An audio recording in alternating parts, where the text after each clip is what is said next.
निमंत्रण झालं पाहिजे। हे लोक गुन्हेगारी वाढवतात, ते तरुण पोरांना नशे देतात, या तरुण पोरांना नशेखोर बनवून त्यांच्या माध्यमातून हे गुन्हे घडवतात गावामध्ये।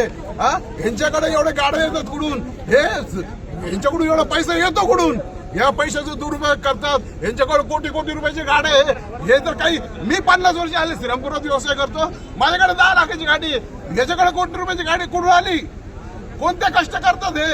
आणि ह्या जो 2 नंबर मधून जो पैसा कमवतात त्या पैशातून हे गुन्हेगारी करणारे हे अशा तरुण पोरं पाहतात, या लोकांना ट्रेनिंग देतात आणि व्यापाऱ्यांना मारायला लावतात। श्रीरामपूरमध्ये अनेक गुन्हेगारी टोळ्या समोर आलेल्या आहेत आणि आता घोषणा दिली जात आहेत की नशामुक्त आणि गुन्हेगारी मुक्त श्रीरामपूर झालं पाहिजे।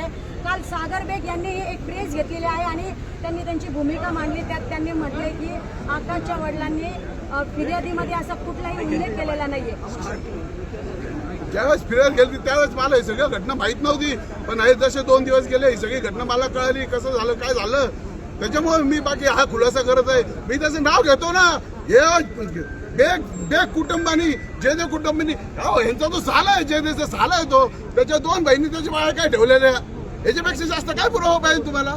अतिक्रमणाच्या जागेत राहतात, काढून टाका अतिक्रमण सगळे यांचे। दुर्घटना झाल्यानंतर तुम्ही सागर बेग यांना फोन केला होता, मात्र ते म्हटले की मी मुंबईत आहे आणि नाहीतर मी दुर्घटना झाल्या नव्हतं केलं नव्हतं, दुर्घटना व्हायच्या आधीच केलं। अरे म्हटलं हे तुझे जर हे आरोपी तुझे असतील, हे गुन्हेगार तुझे असतील, तू त्यांना सांग इथून घेऊन जा।